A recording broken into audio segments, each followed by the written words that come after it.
Well, welcome everybody to our Transformations in Research and Teaching seminar series. Today, it is my pleasure to introduce my colleague and friend, Dr. David Huang, who currently holds a tenure track faculty position in the Department of Educational Policy, Organization, and Leadership here at the University of Illinois.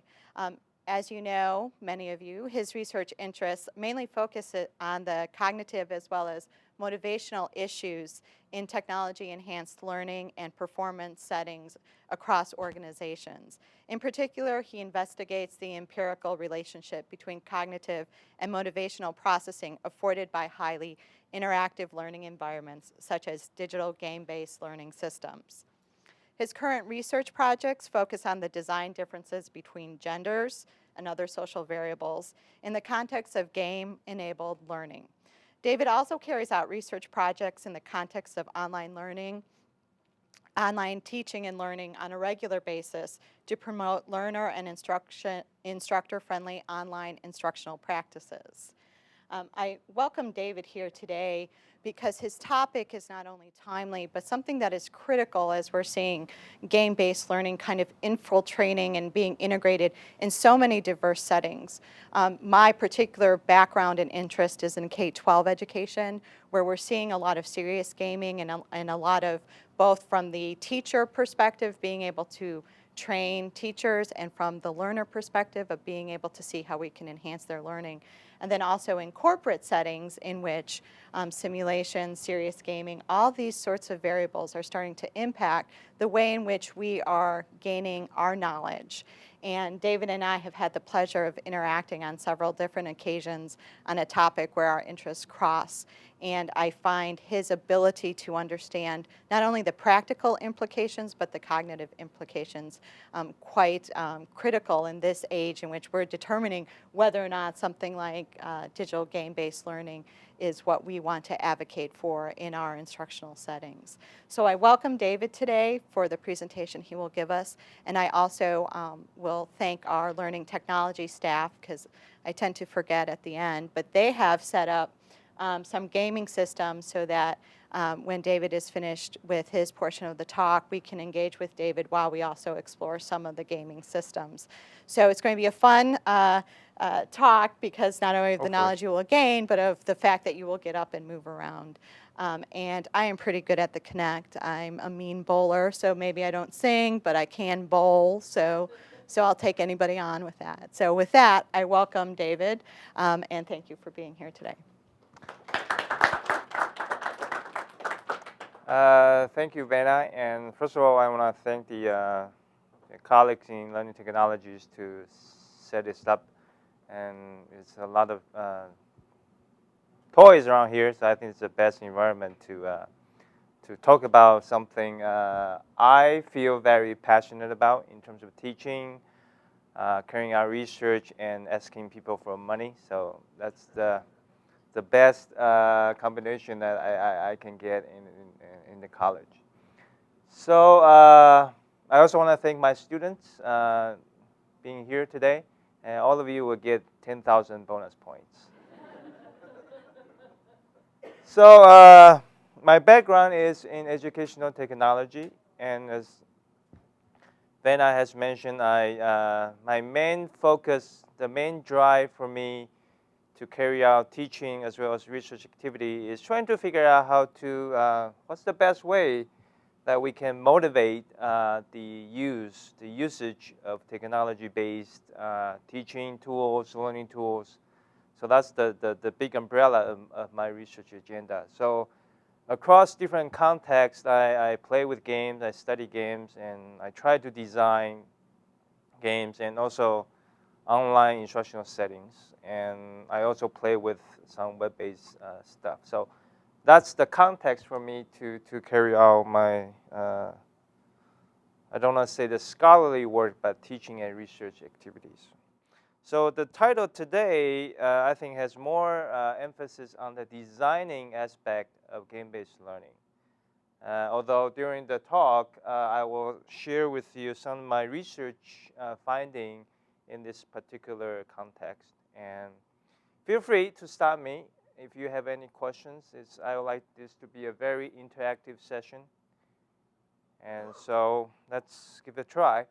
So tentative agenda, I have a tendency of deviating from structure agenda, so I put a tentative on it. So I might talk about something else, and you never know. So very basic, I'd like to figure out, we will talk about what is game-based learning. And in this particular talk, or in this context, we focus on the digital-based. So using all kinds of computing power to deliver the game-based learning. So in a sense, the focus from my perspective is on the design of the game-based learning environment. I always believe that, which could be highly biased without empirical support, of course.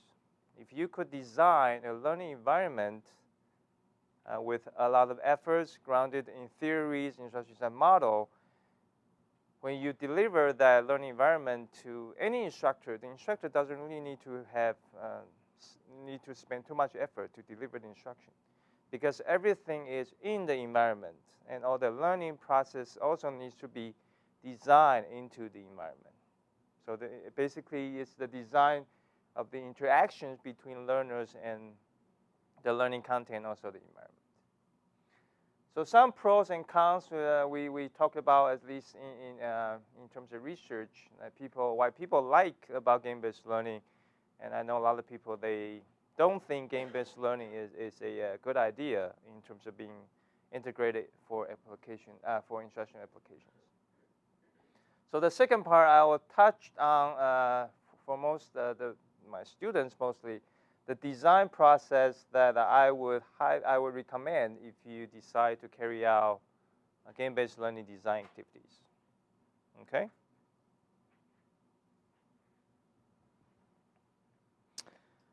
So many scholars and practitioners in this field, they have identified game-based learning with what is a very short list of descriptions. I don't want to use the term definition, because if you talk to different people, they will give you different descriptions of what game-based learning is.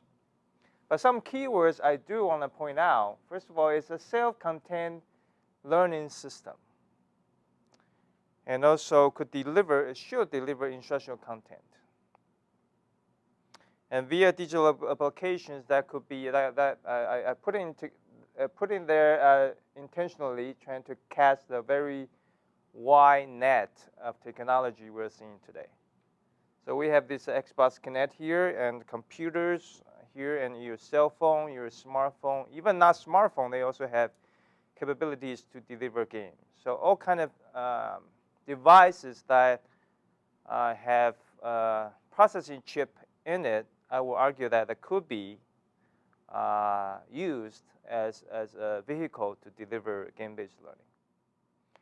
And okay, so the sub point there is simulation. So games are different from simulations. This is the question I get all the time, as long as I talk about game-based learning. And during the talk, I have some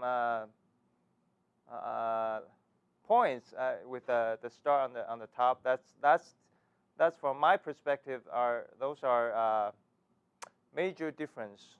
So if you want to distinguish between games and simulation, I do want to acknowledge that on the market today, especially video games market, we're seeing a lot of we call that simulation games. The there's a high fidelity of graphic, video, audio, but if you look at the storyline, it's not so much a simulation. So I do want to acknowledge the existence of simulation games, but I also think that's very important, especially for people who did not have a lot of experience with this field. You need to realize the difference. You need to be able to talk about or to identify the difference between games and simulations. So later on in the process, if you decide to marry them together, I think that's more likely to happen. But in the beginning, you need to see what the differences are. And I just got back from the conference last week. the conference is on educational communication and technology. And if you look at I look at the program, only about 20% of submission that is related to game-based learning. And so to me, that says something in terms of still a lot of work that needs to be done in terms of carrying out empirical research. For practitioners, game-based learning has been around much, much longer than most people would expect. I will show you some examples later. Especially in the military, they have a lot of money and they have a lot of money. So they invest all the money, not all the money, a lot of money into the game-based learning. Because they recognize that the workforce in the military, especially if you're looking at the new recruits, they are from a much, much younger generation. And they identify the benefit of using games to better engage the next generation of the military personnel. The design aspect of GBL is a blend of science, especially learning sciences or instructional sciences, how people learn and how we can implement those kind of theoretical framework and empirical finding into the game-based learning environment. The artsy aspect of game learning is that it gives you a context for you to be creative. You need to come up with different graphics, different character design, different storylines. So that's where you could be very, very creative and crazy. And the interesting part about, for me, for designing GBL is to struggle between the two. That, to me, that's a very interesting process you need to go through. A lot of negotiation will be needed between you as a designer and also your clients, or also the subject matter. And this, I put it in this bullet in the very end of the list because I think that's the most important aspect of GBL design. My background also has something to do with instructional designers, and there's a inside joke, if you will, about instructional designer is if you talk to any kind of game designer in terms of putting an educational game together, so usually you need to have a team. So you need to have a game designer who might not have any background in education. So the game designer, then you have an instructional designer on the team. Then you have a subject matter expert on the team. So that's a three-people team.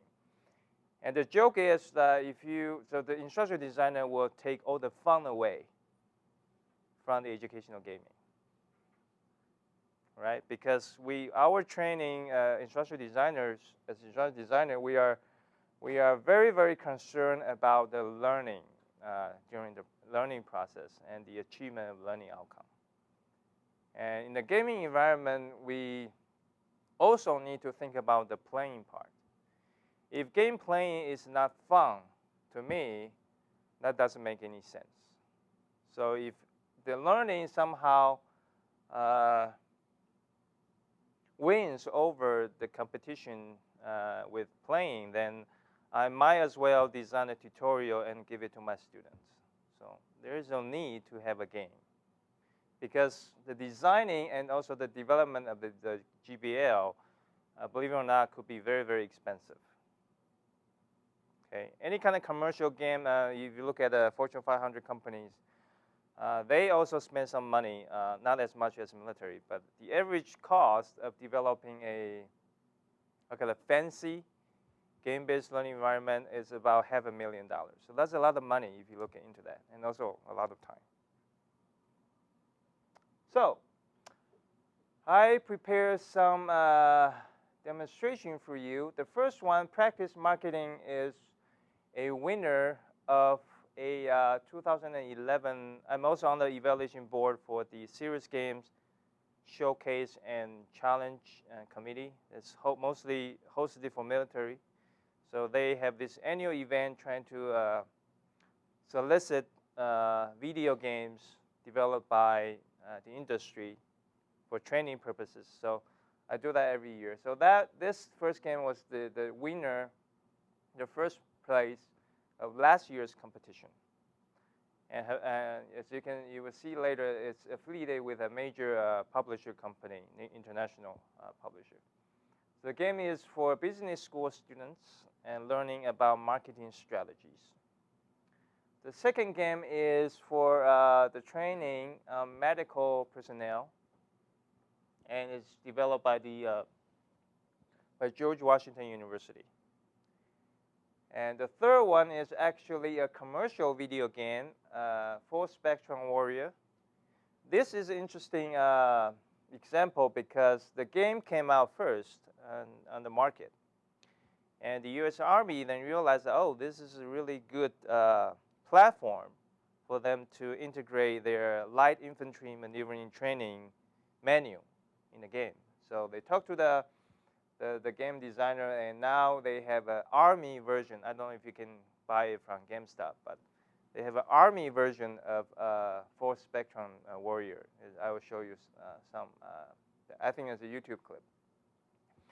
The very last one is a language learning game. Again, this game was submitted to the same game design contest for this year, and so it's not on the market yet. So everything you see in this room stays in this room.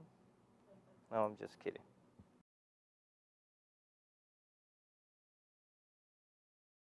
So this is the language learning one. So how many of you know French?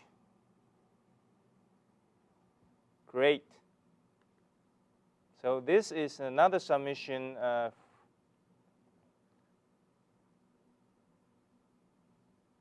So first of all, players were able to customize their avatar. So this is for female. They also can choose male. So it depends on who you like to represent you. So after that, you're gonna be putting the cafe scenario.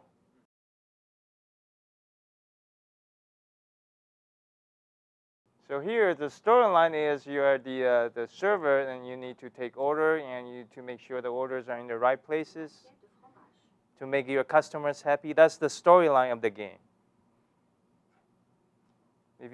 I was playing it last night, online version. The player actually needs to select different responses based on the cues you receive.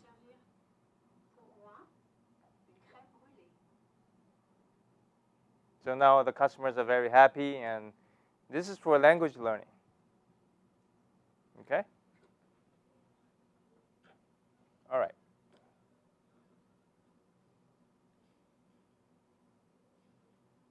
Un café.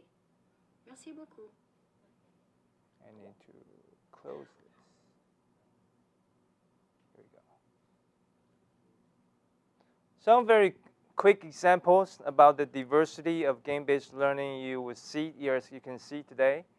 Right now, I'm working on 2 projects on campus as a game designer for educational purposes. One is with the computer science people. They're trying to repurpose their networking technologies and to be able to use that technology to carry out long-distance training programs. So they're interested in providing training here in Urbana, but the audience will be somewhere in Japan or also somewhere in China. So that's one. The second project is actually trying to design, again, an educational game for chemistry learning. High school students is our audience. So there are a lot of things you can do as educational game designers to attach yourself to a lot of different types of projects. And I always enjoy the design process because you get to learn all the new stuff from your clients, and you also get to be creative to a large extent. So what is a game? So basically, games will be able to enable competitions from the participating players. That's the first major difference between a game and a simulation. Okay, you need to have the sense of competition, so in order to enjoy the game playing process. Highly immersive. David? language learning one that we just saw, would you classify that as a game? Because I didn't see competition there.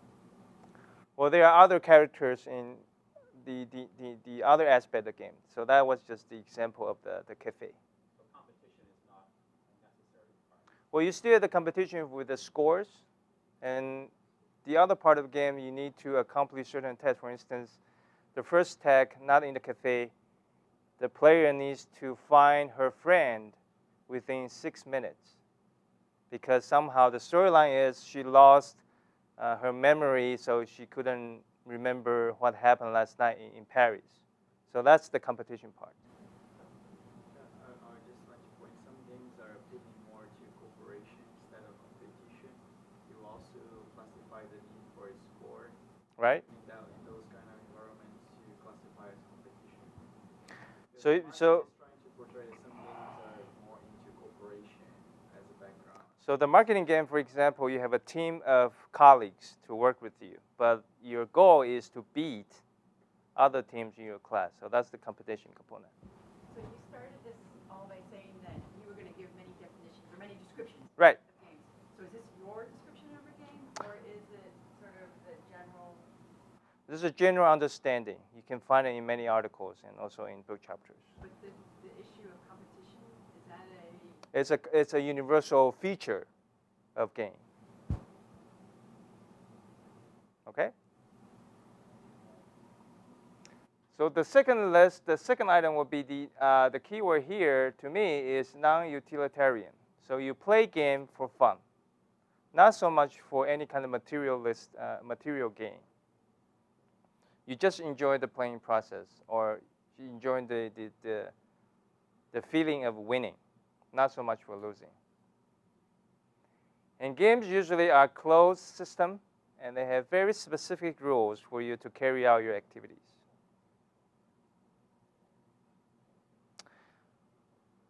I think this one is getting is changing in terms of perception of game playing, but usually it's considered non-productive but highly socially engaging. So if your boss catch you playing Facebook games on your job, you probably will be in trouble. I'm not sure, but probably that's the case. So these are some general description of what a game is. And this is another short list from mostly scholarly publications. So they identify this attributes for games. First one, the players have to move forward in the game by complying to rules. Okay? And conflict or contest is another attribute that will strongly argue that makes games different from simulations. Competing with yourself, with the system, with other players, with other teams of players.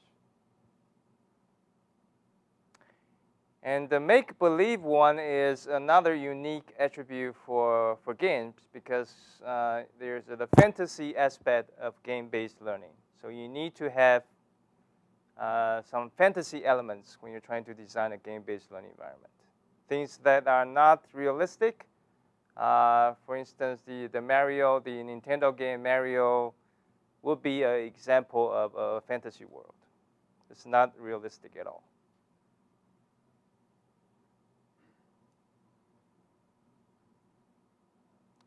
So, yes?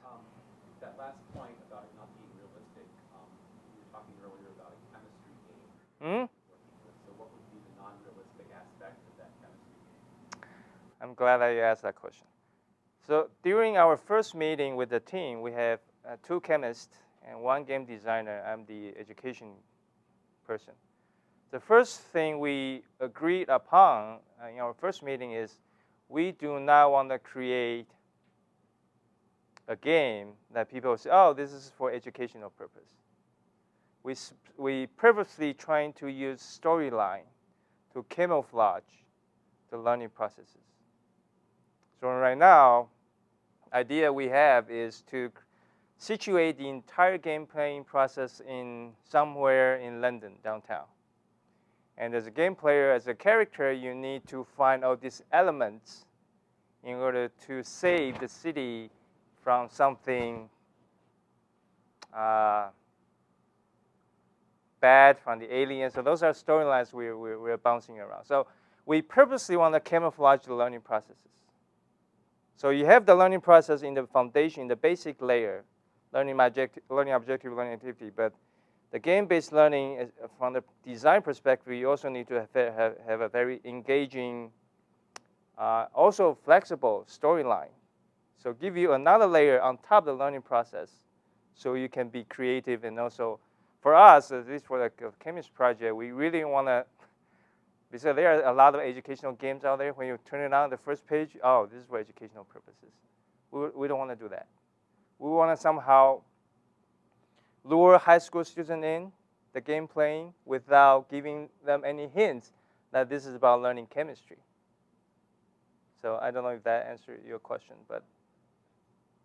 I was envisioning some game where it has molecules interact or something like So we have that, but it's in the we call it the pedagogical level, and now we're working on the story level, trying to cover everything that looks like education.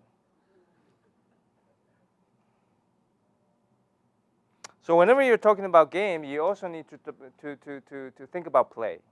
So playing as a verb, to interact, to enable learners or players to interact with the game-based environment.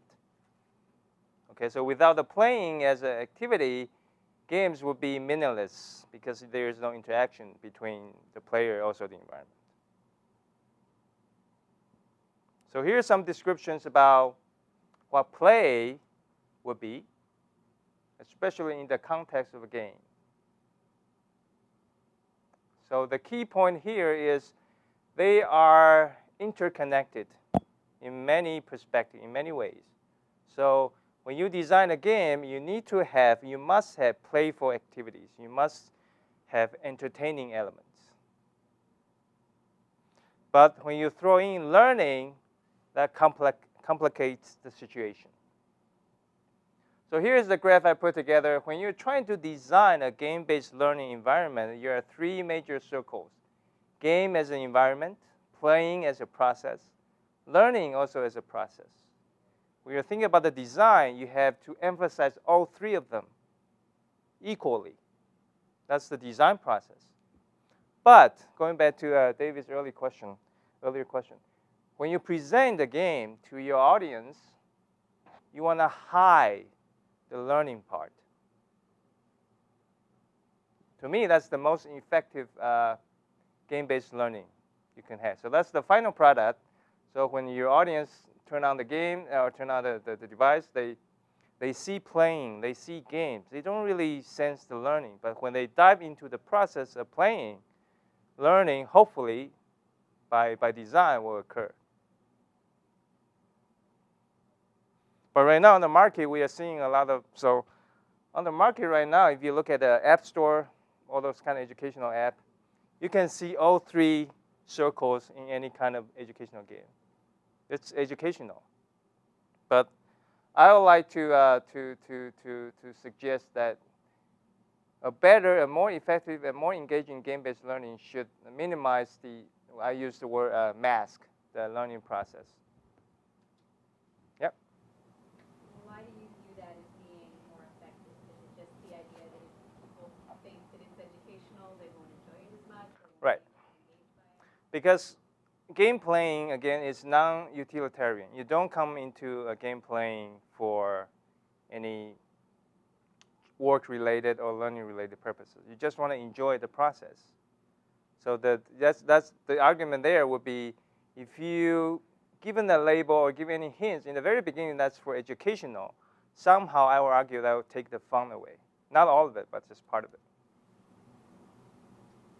So then how do you actually address the tension that must exist between using games in a classroom where students perceive learning as being, or something, maybe not learning, but they perceive something as being the main outcome?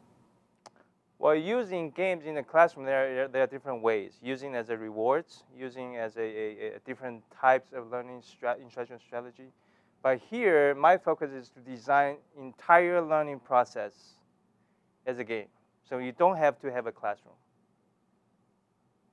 So that's the. Would you take a different design approach if you knew that the game was going to be used in a classroom? Yes.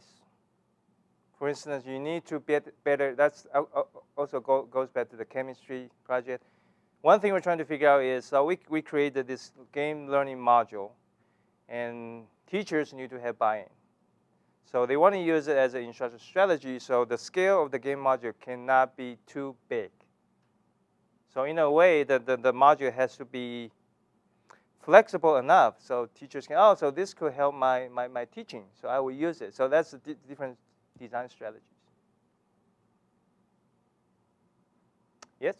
I definitely think it's all about approach. I think if, even in a classroom setting, if you just approach it, Friday we're going to have game day and call it game day as opposed to today's lesson, we're going to play this game and this is what we're going to learn, how to attach molecules together and do this and this. I think it's totally, I think kids will spend way more time trying to figure out a brand new cell phone than they would trying to figure out a problem.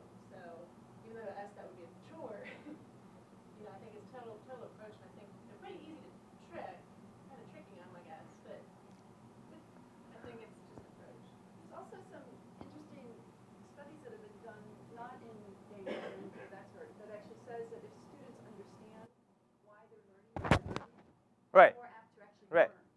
And so I'm sort of just trying to figure out how So to help them set up the goal first, the goal-driven activity. So in a game, that's a great point. In a game setting, in a game-based learning environment, you also have the goal-driven activities, but not so much attached to the actual academic performance. So students want to do certain things in a game because they want to win. So that's the main, I think, the main difference. I think this brings up a number of interesting Oh, yeah. logical issues. Yeah. So why do we care in terms of taking advantage of game-based environment and reapply it or repurpose it for educational purposes? So this is a short list based on literature. There's a lot more to that. My interest mostly is in the motivation aspect as well as the engagement aspect of game-based learning. So motivation to me is how you encourage people to start or to initiate behaviors.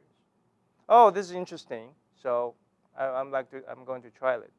Or, oh, I want to stay healthy, so I'm going to go for training for a marathon. So those are motivational issues.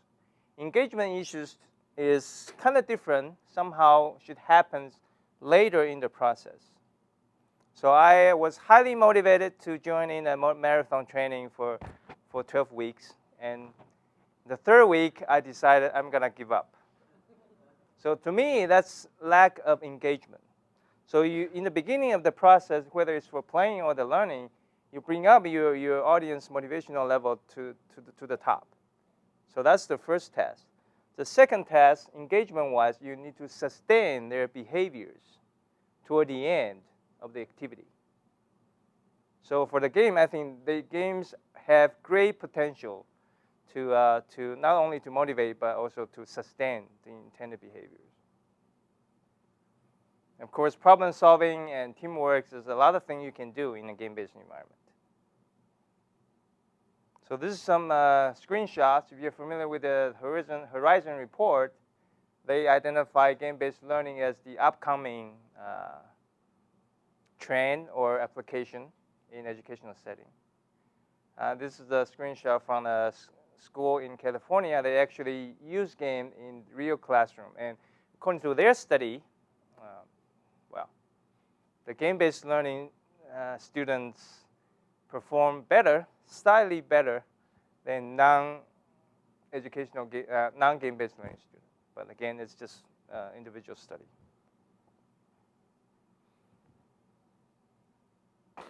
So from the perspective of pedagogy or teaching, learning, or instructional practices, these are some benefits of GBL that have been recognized by the literature in the field of educational technology. So game-based learning could be applied to many types of learning outcome. You're trying to create an environment to help students develop knowledge, to develop skill, and also to change their attitudes. So KSA, so here the other instructional designer students, they know what the KSA means. In military, they like to use these three generic categories to describe, at least if you're not asking for money, that's the terms you need to use. So they can understand KSA are the major three types of learning outcomes. And also, GBL can afford very complex, doesn't have to always to be complex, but they have the capability of supporting complex learning processes. Okay, if you're going back to the chemistry topic, if you're trying to work with molecules, different kind of, if you're trying to come up with a Lewis structure using the grammar of chemistry, so that could be very complex. Motivational support is a given. I think that's, at least for me, that's the main reason, also the engagement issue. So the engagement issue for the GBL is that at the end, the game playing, we want the learners to think, to be able to, okay, I want to come back. I want to do more. So I think that's the major benefit for, at least for educational purposes. They will come back for more. And those kind of students we would love to have in our real classroom. So if you put in the game and they will keep coming back, I think that's the best scenario. Again, some quick list, game features valuable to learning. Providing challenges, competition, enforcing rules. Highly goal-oriented learning behaviors. Allowing fantasy. The storyline is, to me, is a critical component you need to have, because storyline will provide the context for you to design your game playing activities based on your learning process you're trying to deliver. Could provide different level of learner control. Grand Theft Auto, I don't know how many of you have played that. You drive around and it's a violent game. That's a given, but as one feature, part of the ongoing research process, I'm talking to students. Students who play that game, they really enjoy the fact they were able to drive the car, wandering around without, doing all those violent things the game wanted to do. So you can have a very different, a wide range of learner control made available to your players.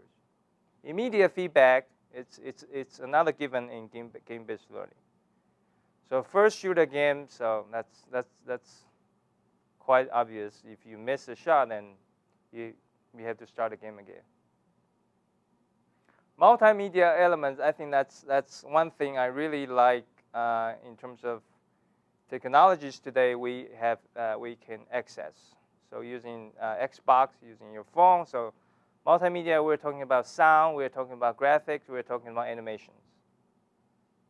Okay, so if they can somehow create something so I can smell during the playing process, I think that'll be even better, or not.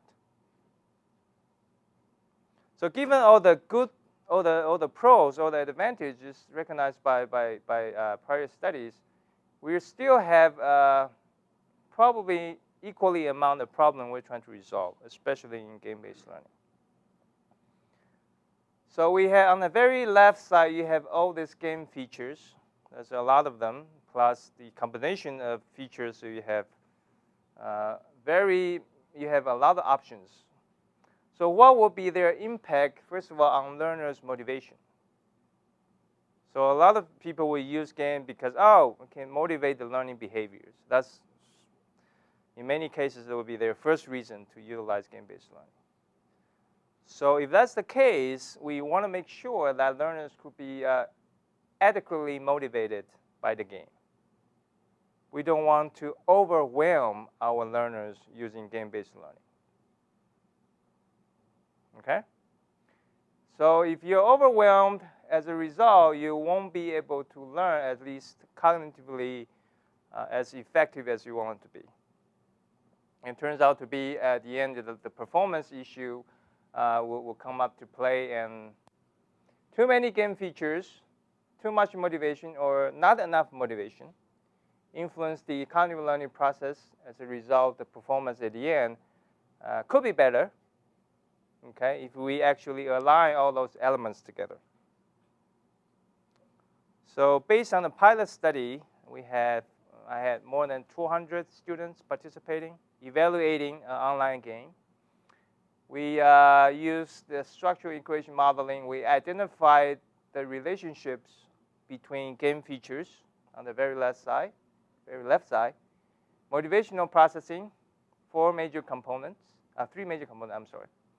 And we also asked them to report their cognitive load levels and finally their satisfaction. So this is based on real data.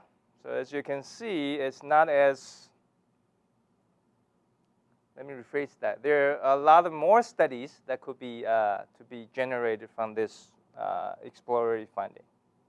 So game features have a significant relationship to the perceived relevance during the learning and also the confidence level.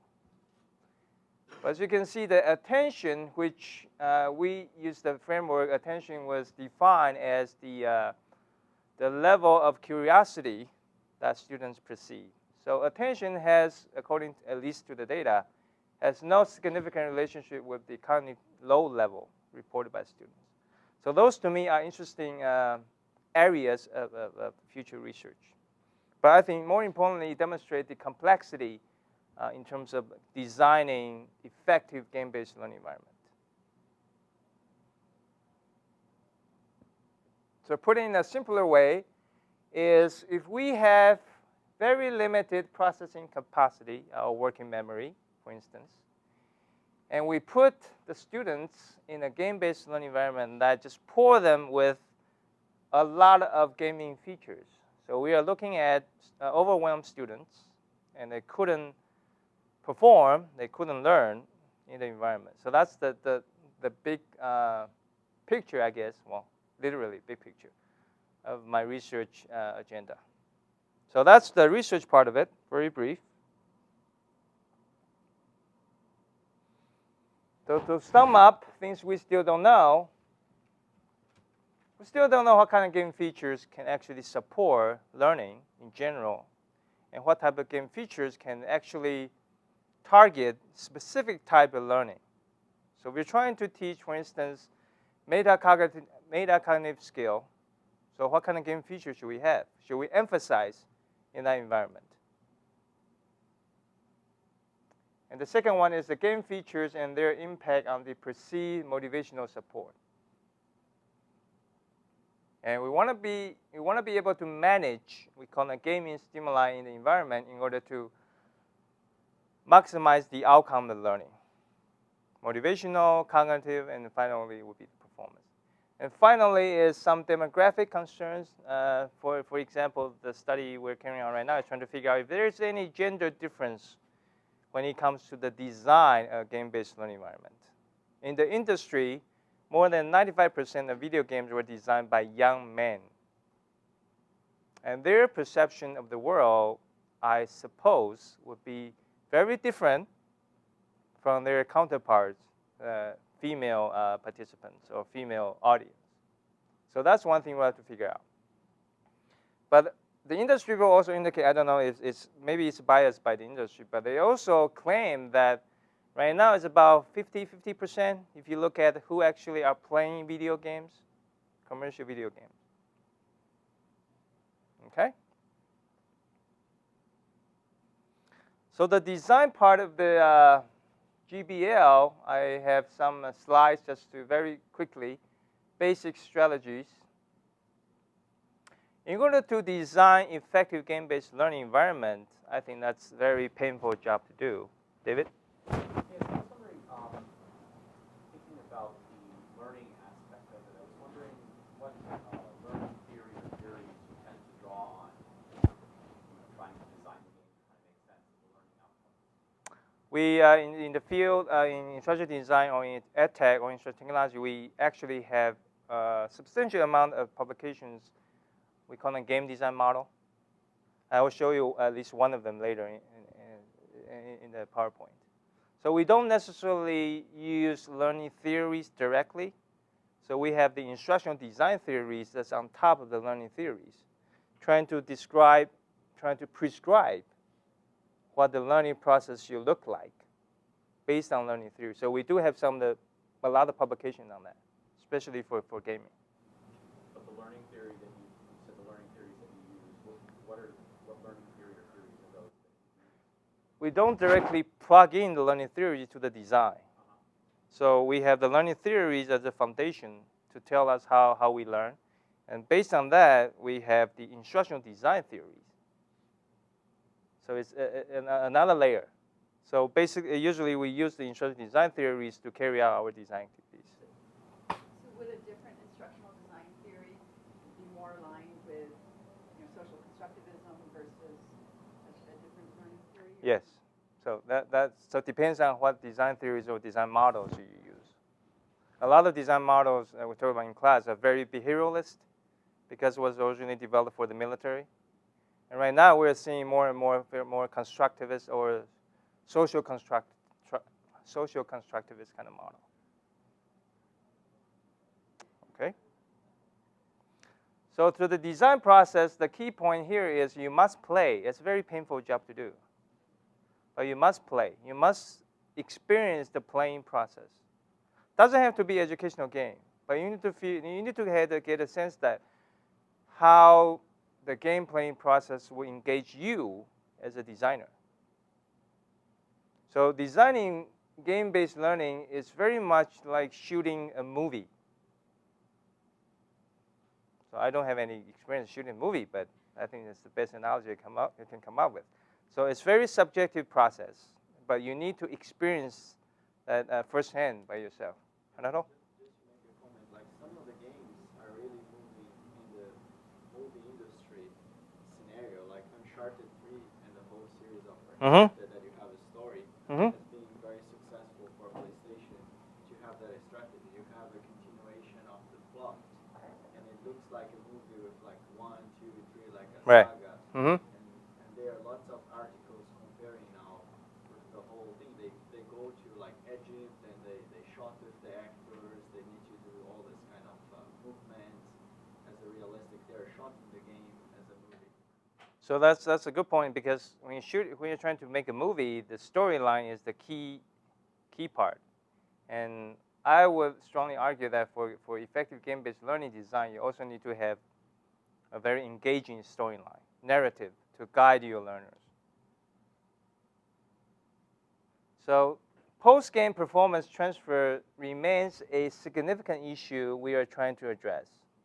So I think that goes back to earlier comment in the classroom. You put students in a game and give them some time, finish the game, but you can never put them together forever.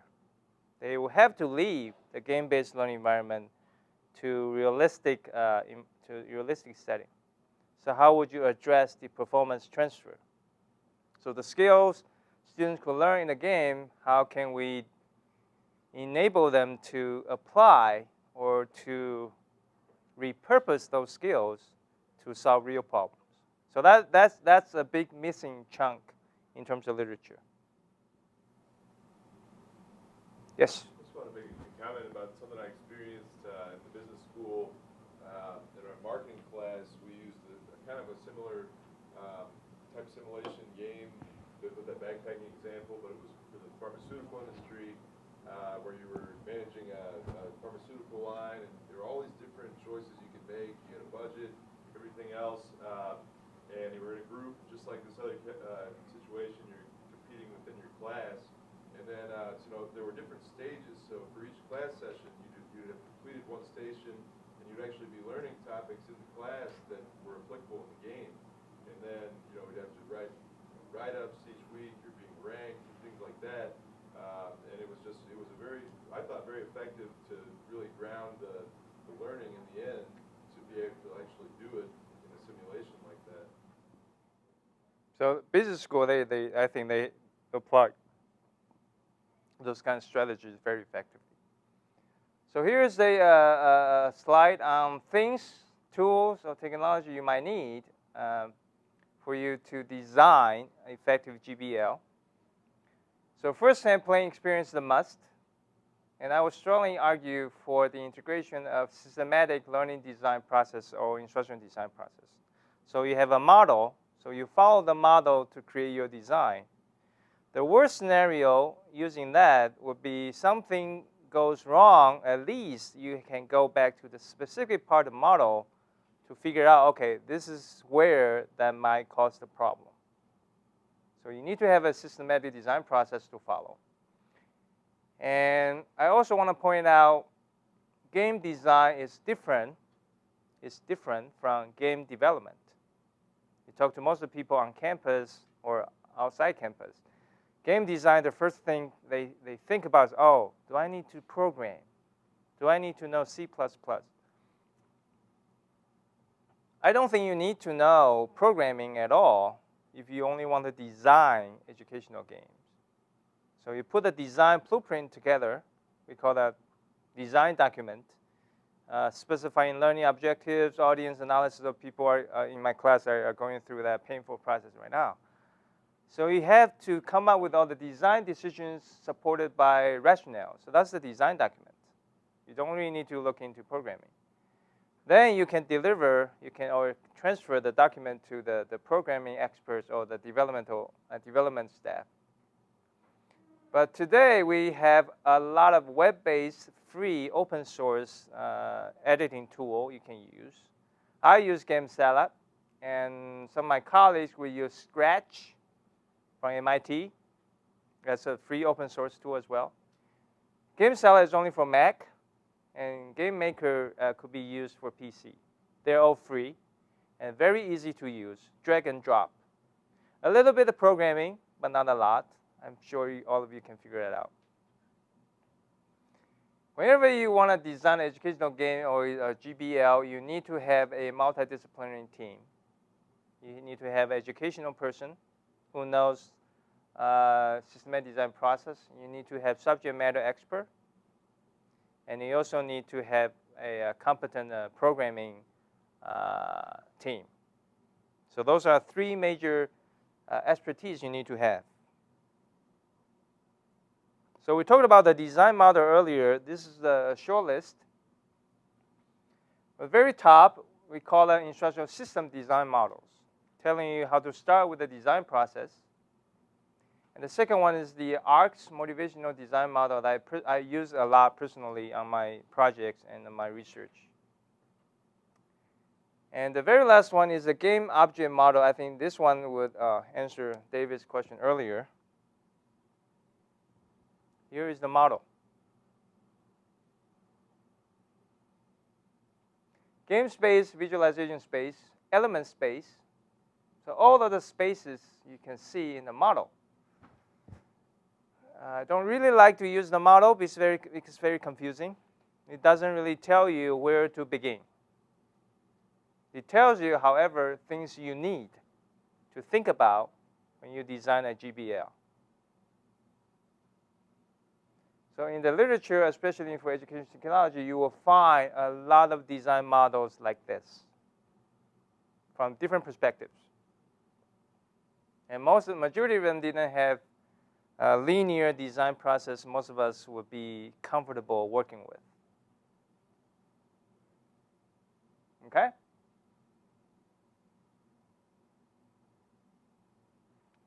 Some words about design process in action.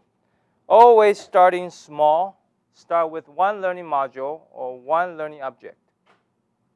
You can have a grand vision in the beginning. That's perfectly fine. But when you start with the actual design and development task, you need to keep it very, very small.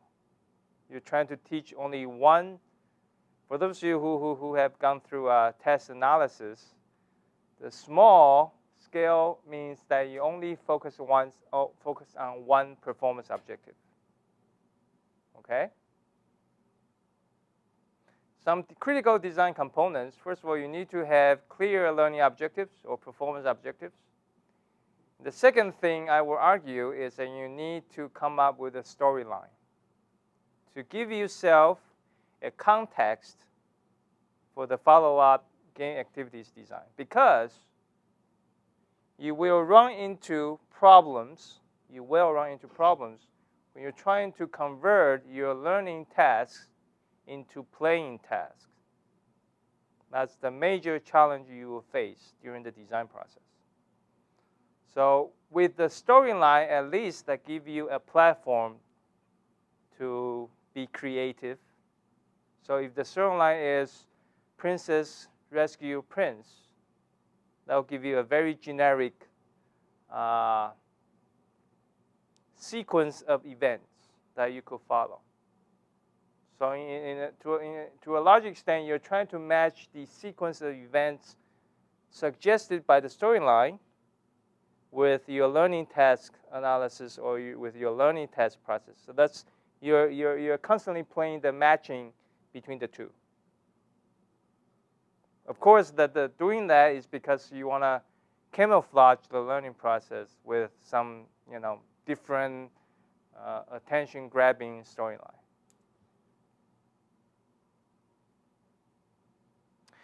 And when you design the game-based learning environment, keep in mind that the process of playing are as important as the products of playing if you're looking at the assessment. So if students have mastered the intended skills or have acquired the performance objectives, in a game-based learning environment, especially with the digital devices, you have the luxury of tracking their playing processes. So give your students at least two venues of opportunities to demonstrate that they are learning something. So both processes as well as products.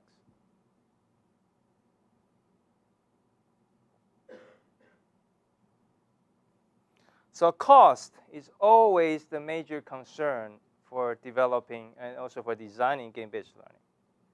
And I want to strongly encourage you, because now we have some tools to use, not the best, but we have some tools to use. So the cost could be substantially decreased today. So if you have any idea trying to design game-based learning, just go for it.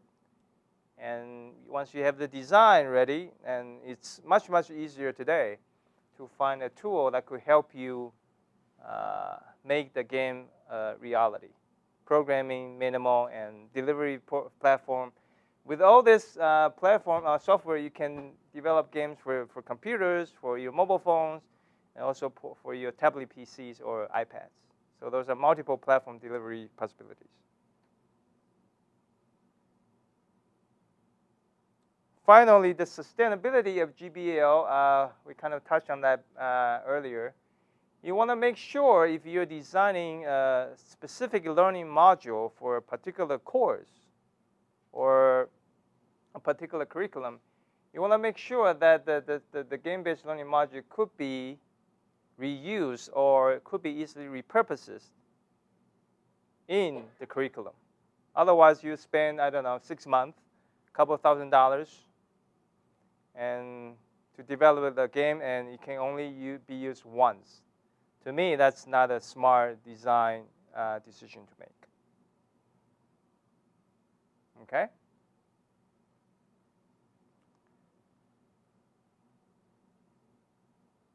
All right, I think that's all I have. I used too much time for the talk, and so we can have the Q&A later, or here's my email if you're interested in any things I talked about today and you have ideas. Feel free to contact